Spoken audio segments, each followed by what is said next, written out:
It was about 6 months ago. I had just moved into my grandparents' old farmhouse. I thought it would be a peaceful place to work as a freelance graphic designer. The fields and woods around me seemed perfect for solitude, but I quickly learned that it wasn't as quiet as I'd hoped. One stormy night, I was at my desk, working late. The thunder rumbled, shaking the walls. I didn't realize I'd fallen asleep until I heard a sound. My heart raced as I woke up. I heard branches scraping against my window. Wind, I told myself. Just the wind. But I couldn't shake my unease, so I stayed in bed. The next day, I made coffee and tried to forget the sounds. The storms kept coming, louder and more frequent. One night, while I worked, I heard faint cries in the wind. I glanced toward the window, feeling unsettled. It was hard to focus with shadows dancing on my walls. I decided to check the attic. It felt silly, but curiosity ate at me. I crept up the creaky stairs, my heart pounding. The attic door was slightly ajar, which made me freeze.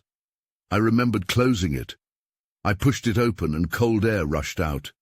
In the dim light, I saw a small stuffed bear sitting in the corner. I was sure I hadn't left it there. A shiver ran down my spine. Days went by and the odd noises continued. Sometimes it felt like whispers, other times it was laughter. I tried to convince myself it was just my imagination. I was tired and alone. I didn't want to think about it. But one night, as a fierce storm raged outside, I heard the attic door creak open on its own. I stood still, my heart racing. The house felt too quiet now. I didn't want to go up there again. But curiosity won. I felt drawn to it. As I took a deep breath, the thunder boomed again. I heard a voice, soft and sweet. "Will you play with me?" I turned and looked at the door. No one was there, just the howling wind outside. I felt a chill creep over me. Who was asking me to play? I wanted to run, but something held me in place. My stomach twisted. I stepped closer to the attic door. Thunder cracked loudly, drowning out everything else. Shadows moved in the dim light, and I felt a wave of fear. I wanted to escape the house, but it felt like the walls were closing in. Just then, I heard the voice again. It was clearer now, almost like it was right behind me. "Will you play with me?" I spun around, heart in my throat.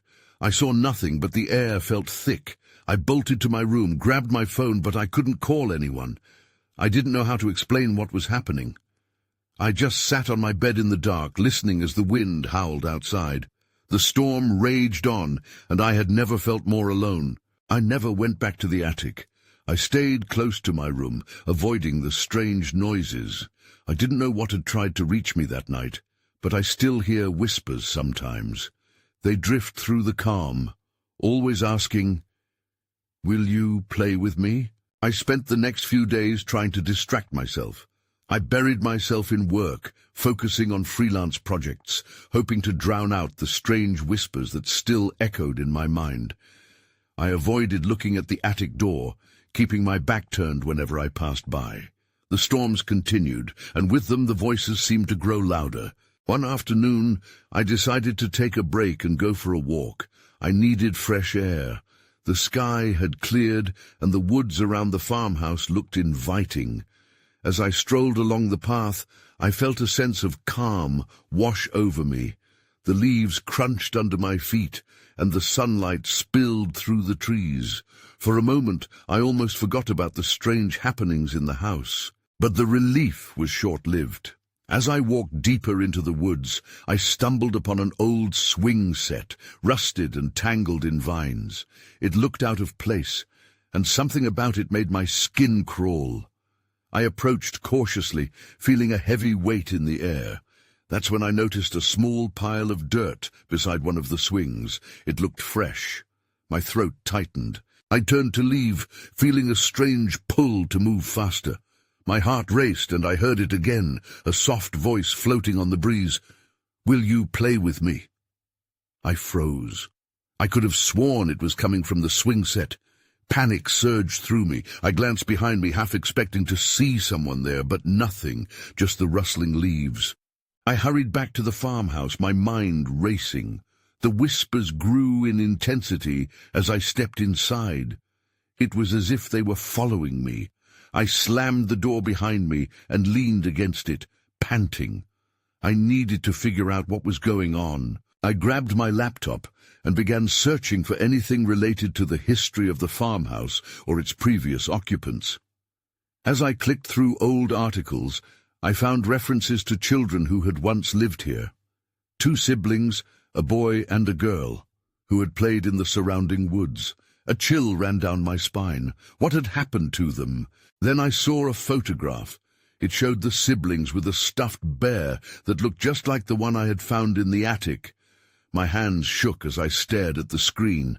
This was getting too close. I scrolled further, hoping for some answers. That's when I came across a newspaper article dated 20 years ago.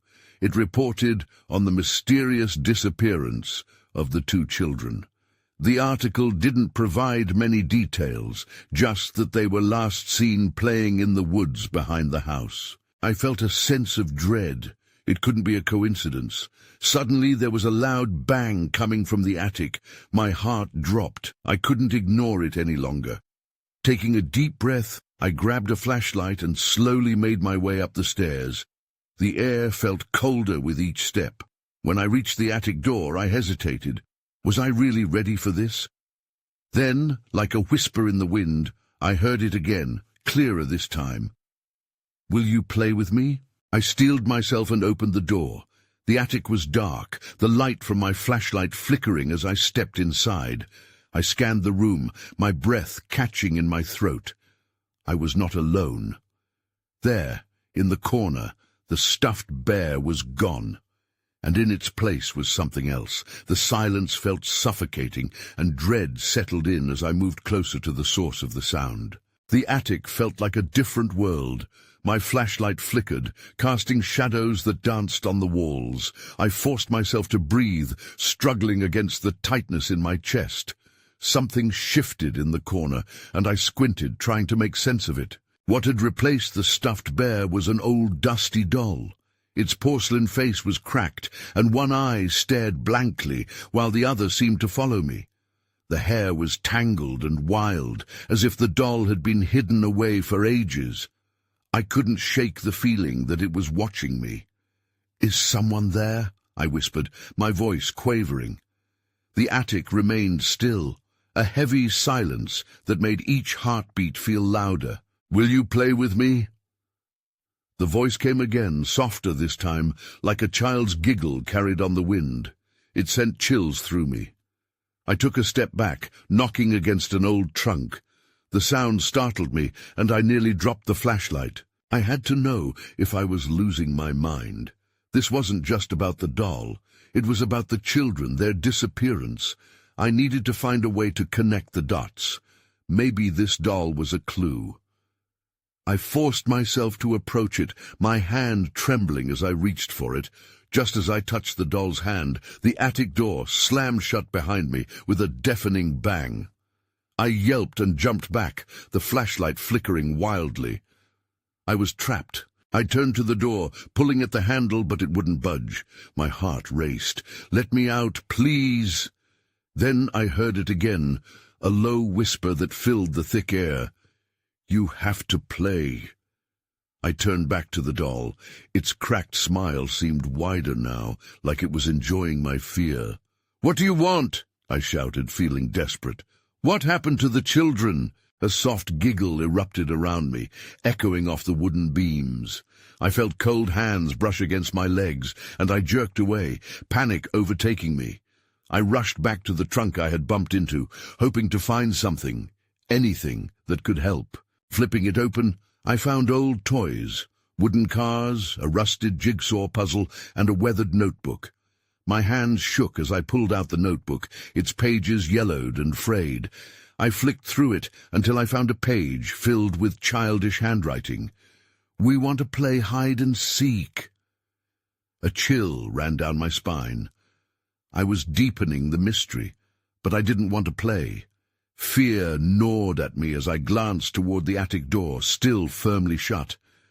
The room felt smaller, like it was closing in on me. Suddenly a raucous shout broke through my thoughts. "You're it!" The voice echoed loudly now, right in my ear, and I spun around. The whispers suddenly grew into a cacophony of children's laughter. Shadows began to swirl, and I felt the temperature drop. I was not alone, and just like that, I understood. I had stumbled into something much darker than I had anticipated. Something was wrong. I had to escape before it was too late. But the laughter rang in my ears, and the shadows danced closer. I tried the door again, fear clawing at my throat as I yelled, "Let me out!" Nothing happened. I had to think. I looked back at the notebook, desperation surging through me. "What do you want from me?" I shouted. It was then that I heard the unmistakable sound of children's footsteps approaching, surrounding me, whispering secrets in the dark. I turned once more to the door, heart pounding. My hands were clammy and slick against the handle. With a sudden surge of adrenaline, I threw my weight against the door. It flew open, and I stumbled back into the hallway. Behind me, laughter erupted, echoing through the attic as I screamed for help. I ran down the stairs, into the safety of the hallway, but I could still hear them. The game was just beginning. I stumbled into the living room, breathless and terrified. The front door slammed shut behind me, making me jump. Was it just the wind, or was there something more sinister at play? I pressed my back against the door, feeling its solid weight grounding me. But as I glanced around the dim room, shadows felt too long, too alive. The laughter from the attic faded, but that eerie giggle lingered in my thoughts, clawing at my mind. I had to regain my composure. I needed to figure out what was happening and why the children's voices echoed through my head. I reached for my phone, hoping to call someone, anyone, but the screen was dark. A chill crept in, as if the walls were watching me, waiting. I tried to shake the sensation and walked over to the coffee table where scattered papers lay. One of them caught my eye, an old clipping about the town's history. I opened it up and found a picture of a group of children, smiling and carefree. Their eyes seemed alive, almost too bright. My skin prickled. "Why did you disappear?" I whispered, looking into their faces. A name at the top stood out to me, Mrs. Gladstone, the woman who used to live in my house. I remembered hearing stories from neighbors about her strange ways, how she had a love for children, but no family of her own. As I dropped the article, hurried whispers began to fill the air again, unmistakably coming from the hallway. "Come play with us," they called, sounding closer, more insistent. My instincts screamed for me to run, but the part of me that craved answers fought back. I took a deep breath and walked toward the sound. Each step felt heavy with uncertainty.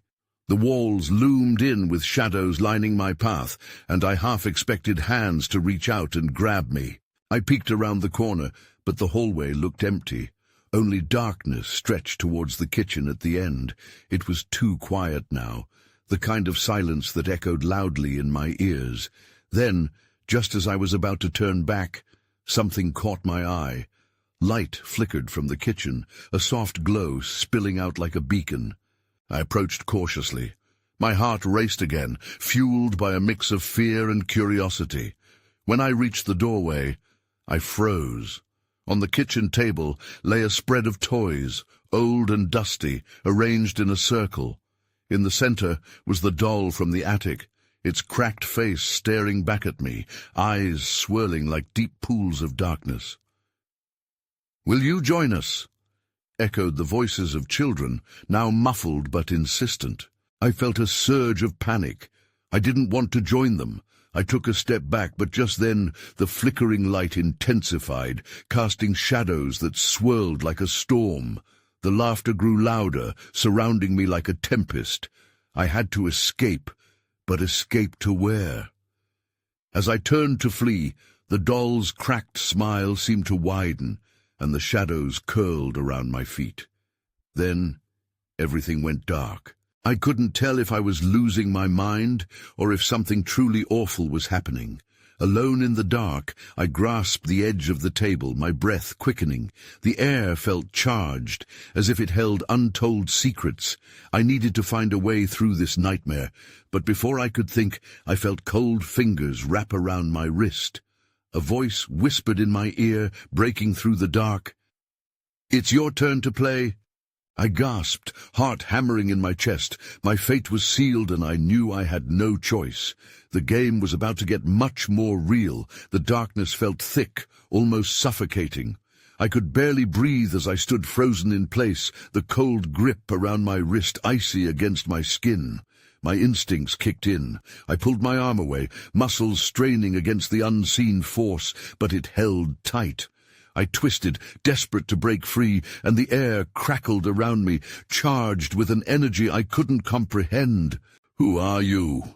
I managed to whisper, my voice shaky. Silence hung heavy, wrapped in the shadows. I could only hear the faintest echo of laughter, swirling away like a whisper carried off by a cruel wind.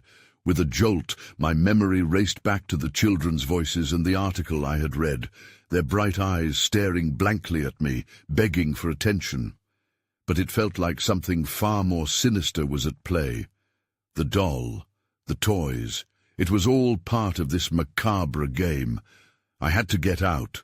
I took a deep breath and summoned what strength I had left. With a swift motion I yanked my arm free and stumbled backward. The flickering light from the kitchen surged, illuminating a path through the panic. I turned and dashed toward the hallway, my heart pounding. Rushing past the shadows that threatened to grasp at me again, I fumbled down the narrow entrance leading to the front door. The doorknob felt impossibly distant, tauntingly close, yet out of reach. The voices had quieted, replaced by an unsettling silence that spun my thoughts into chaos. I pushed against the door, but it wouldn't budge. I was trapped. "Help!" I screamed, my voice breaking. The hairs on my arms stood up as if responding to a hidden call. From behind me I sensed movement. I turned slowly, dread pooling in my stomach, and saw a figure emerging from the darkness, just beyond the light's reach. It was a child. A girl, no older than 7, with wild hair and an expression both joyous and haunting. "You missed the game," she said, her voice lilting sweetly yet laced with a chilling undertone. "What game?" I asked, although part of me wished I hadn't. I wasn't prepared for the answer. "The best one," she replied, giggling. The sound sent a chill down my spine. "Want to play with us?" Just then, a sharp clang echoed through the silence. I looked toward the kitchen. The toys on the table began to rattle, dancing in a rhythm dictated by an unseen force.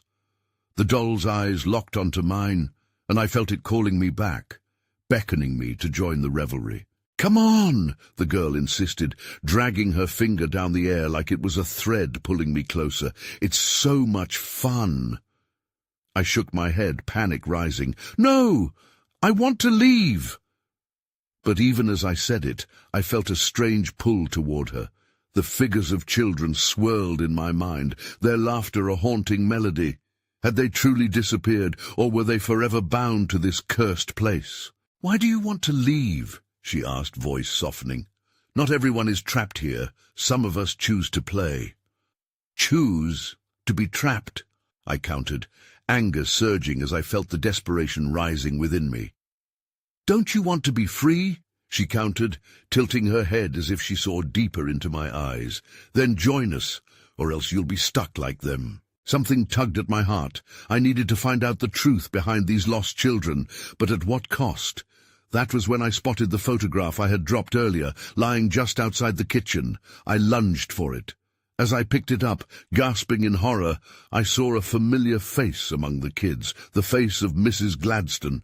Everything was spiraling together like pieces of a puzzle I hadn't wanted to complete. "Let me go!" I shouted again, clutching the photograph in hand. I was out of time. Now I could see the shadows creeping closer, hungry. "You can't leave yet," the girl sang, her smile widening in the darkness. "The game has just begun." I turned and bolted for the door, a frantic urgency driving me. But as I reached for the doorknob again, I felt a surge of force pushing against me. The laughter returned, now a deafening choir, chanting my name. And that's when the wall began to warp, twisting like a portal. All I could think was that I was running out of time, what awaited me on the other side. The wall shimmered, warping like a distorted mirror. My heart raced as fear coursed through me. In that instant, I was yanked forward, pulled as if the very air was alive and desperate to drag me into whatever lay beyond. My mind screamed as I felt myself being sucked in, the laughter escalating around me until it felt like my ears would burst. And then I was through. I landed hard on the floor, gasping for breath. The room around me was different, darker, more oppressive. The air felt heavy, charged with an unseen tension. I pushed myself up, eyes darting around in a desperate scan for an exit. The walls were lined with fading drawings, remnants of where children had scrawled images of happy faces and sunny days. But the portraits felt twisted now, the smiles stretched into grimaces. I blinked, trying to clear the haze from my mind, and that's when I noticed them. A circle of shadowy shapes clustered together, moving with an unsettling fluidity. Children, no, the echoes of children. Their mouths moved as if they were speaking, but no sound escaped. They hovered around a central figure in a tattered dress, Mrs. Gladstone. The realization hit me like a punch. She had been here all along, part of this dreamlike nightmare. I tried to step closer, compelled by a mixture of fear and need for answers. "Mrs. Gladstone," I yelled, but the words felt like they had no weight, swallowed by the suffocating darkness. Her eyes flickered open, turning slowly to meet mine. In that moment, there was clarity, a spark of recognition. Just a moment too late, the group shifted, and she faded into the shadows like smoke, curling away from a flame. "Why are you here?" a voice called out. It wasn't the girl. It was a boy's voice, filled with an icy detachment. He stepped forward, only partially visible. "You shouldn't have come here." I need to find them. The children. What happened to them?" My voice shook as I spoke, but I knew I had to push through the knots of fear constricting my throat. "They're here," he said, his form becoming clearer. "Playing the game, like you should be." "Playing?" I repeated. "This isn't a game. You're trapped." He let out a sharp, mirthless laugh. "Trapped? No. We're free, creating our own world. You'll understand soon enough." Suddenly the floor beneath me shivered. I looked down, just as toys from the earlier room began to manifest around us. Dolls, blocks, stuffed animals, all animated and alive with a sinister purpose. They moved toward me, a mass of colorful chaos that threatened to overwhelm. "Join us," the boy urged, and I felt an overwhelming pressure pushing against my chest. "It's the only way to survive." I shook my head vehemently, heart pounding. "I'll never join you." "Then you'll be the next," he whispered, and in that moment the shadows closed in. I felt the cold rush of panic as I searched for a way out, my heart screaming for escape. That's when I spotted a faint glow emerging from the other side of the room. A possible exit. With every ounce of willpower, I turned and ran. But the shadowy figures surged toward me, their whispers merging into a cacophony. They were coming for me, and I had to reach the light before it was too late. I sprinted toward the light, my legs burning with the effort. The shadows clawed at my heels, whispering my name in voices that chilled my blood. I could almost feel their icy touch brushing against my skin. The glow was so close now, a beacon in the oppressive darkness, urging me forward. Just as I was about to break free, I felt a grip around my ankle. I stumbled, falling hard to the floor. The laughter enveloped me, and I twisted in panic, trying to shake off the grips of shadows. My heart thudded in my chest as I realized I was no longer alone. The toys had closed in around me, their eyes glimmering with a life of their own. They looked innocent, yet sinister. Frozen smiles now twisted into wicked grins. "Stay!" a voice commanded, and I froze. The boy was there again, his expression a mix of amusement and arrogance. "Join the fun. You want to see the truth, don't you?" I struggled against the grasp that held me, shaking my head fiercely. "No, this is wrong." He stepped closer, and I could see more of his features. His eyes gleamed like sharp glass. "What is wrong? We are free. We play forever. Why wouldn't you want to be part of this?" His words were laced with an intensity that made me question my own resolve. Were they really free, or were they prisoners of a different kind? My instincts screamed for me to run, to break the chain that bound me to this nightmare. But the shadows pulsed around, tightening their grip. "Please, I need to find them," I gasped, the desperation spilling from my lips. The boy tilted his head, considering me. "Find who? The lost souls or the ones who've given in? They've chosen, you know. They are happier now." I felt my breath hitch at the thought.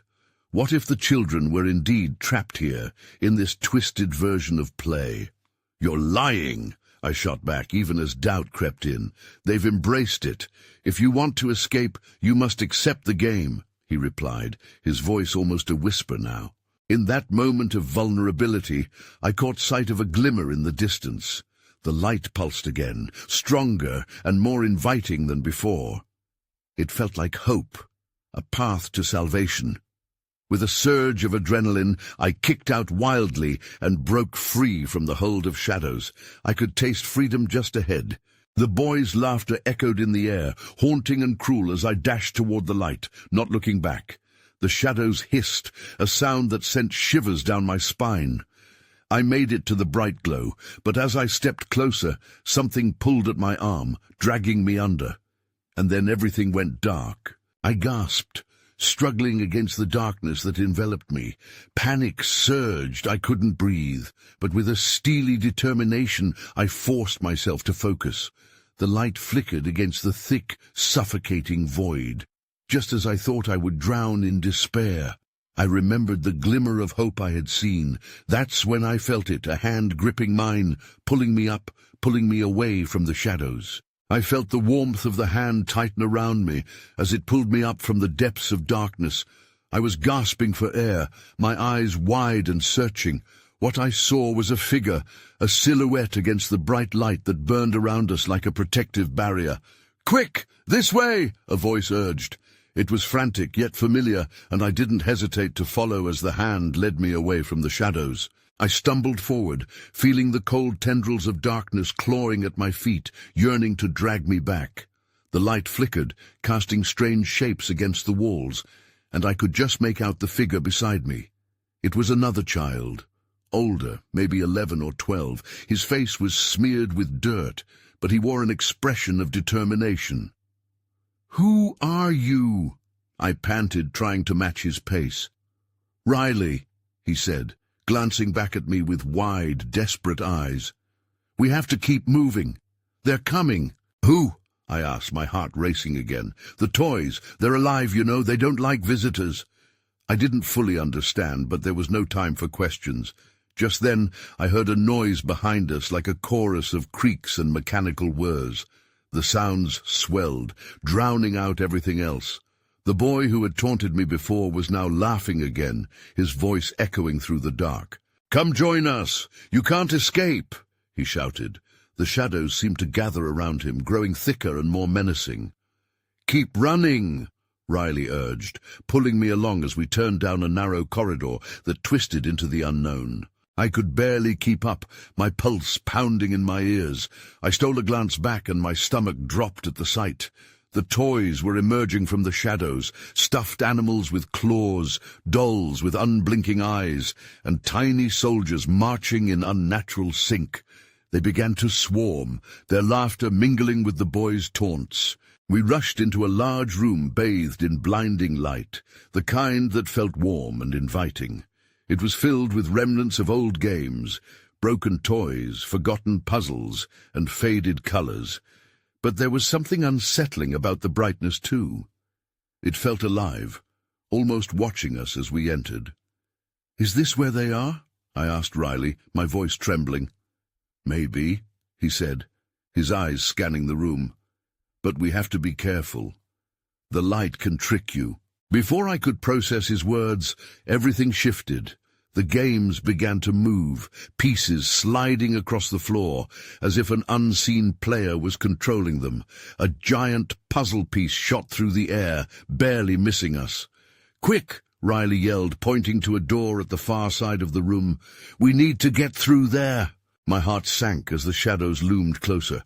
The toys were relentless, and we had no time to lose. We sprinted towards the door, adrenaline surging.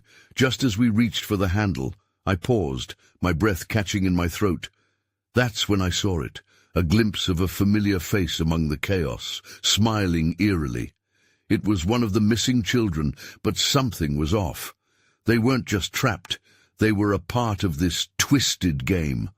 "Wait!" I shouted, but Riley pushed the door open just in time. I hesitated, torn between the light and the haunting smile that beckoned from the darkness. "Come on," he urged, pulling me through. As the door swung shut behind us, the laughter faded to a whisper. But I could still feel those eyes watching me, and I knew I had to find out what happened next. Once we were through the door, we stumbled into a dimly lit hallway. The air felt different, thicker and stale, as if the laughter and energy had been sucked out of it. I turned back to Riley, my heart still racing. "What was that back there? Who was that kid?" Riley shook his head, his face drawn tight with fear. "We can't focus on them right now. They're part of the games, part of how it lures kids in." He started moving down the hall, his footsteps quick but cautious. "We need to find somewhere safe."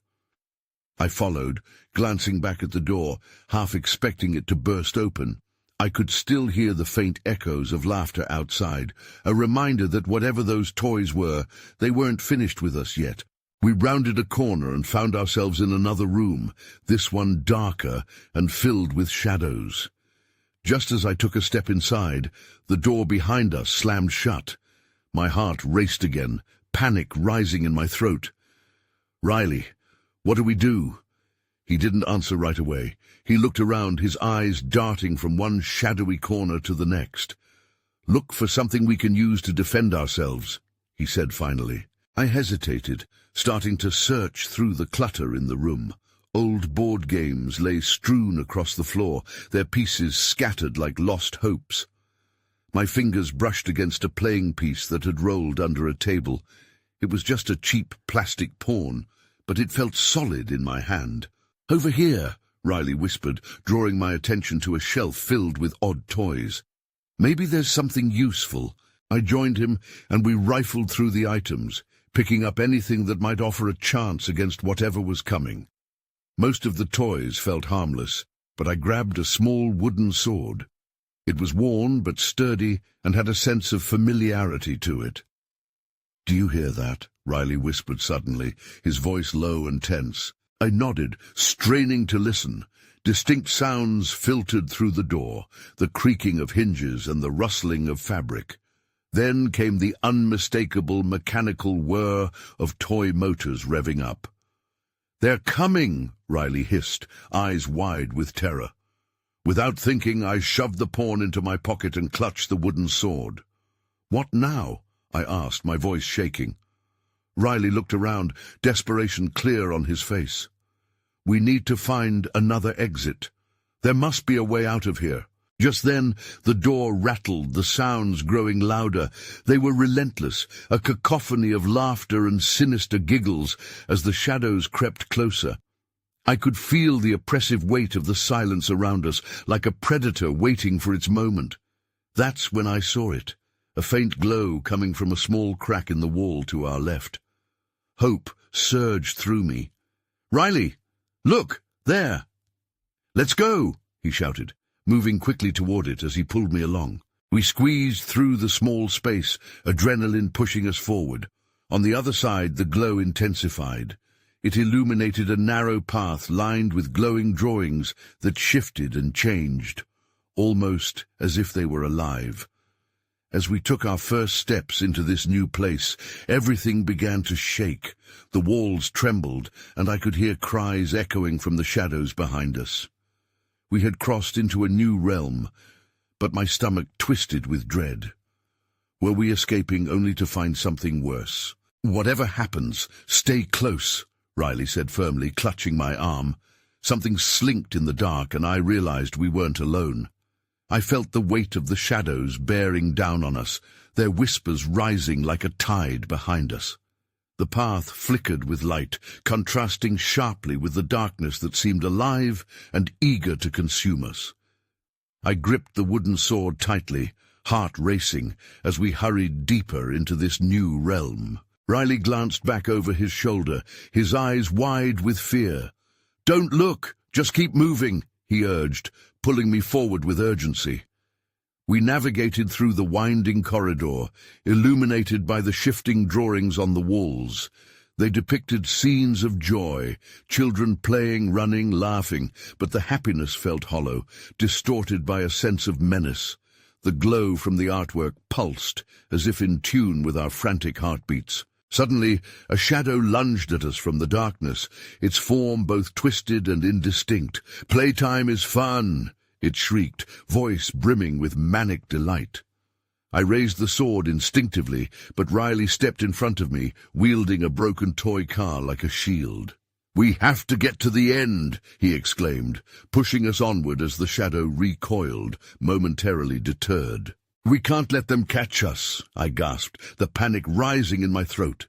My thoughts raced, remembering the children I had seen earlier, the boys' laughter, and how they had all seemed so welcoming. But deep down I understood. I couldn't let myself get drawn into their world. As we continued down the corridor, I began to notice a pattern in the glow, illuminating the drawings. They all focused on games, hide-and-seek, tag, jump rope, each portraying a moment of unrestrained innocence. But beneath the cheery facade, the way the edges curled and flickered hinted at something darker. It was as if every playful scene concealed a warning. "Riley, do you think the children chose this? Or were they taken?" I found myself asking, my voice trembling with uncertainty. "I don't know," he admitted, glancing back again as another shadow flitted behind us. "But we can't get caught. If they want us to play, that must mean they don't want us free." As if summoned, the shadows surged forward, urging us to join their twisted game. I felt a can't-grasp feeling, a subtle pull towards them, almost as if they were beckoning me to surrender. Just then, I recalled the pawn I had kept in my pocket. I clenched it tight, desperately hoping it would somehow protect us from whatever wicked fate awaited. "Look!" I shouted, noticing a door up ahead, glowing faintly. With newfound determination, we sprinted toward it, ignoring the howls of the shadows as they reached out. We burst through the threshold, collapsing into a dimly lit room that felt cooler and oddly still.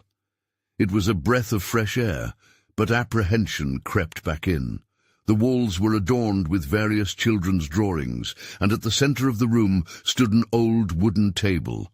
Upon it lay a faded board game, its pieces scattered like remnants of lost joy. "What is this?" Riley murmured, eyeing the game warily. A chill ran through me as I noticed the figures mimicked the children's faces I had seen before. I stepped closer, hesitant. "It looks like their game," I said softly, the ghostly silence echoing around us, practically alive in the air.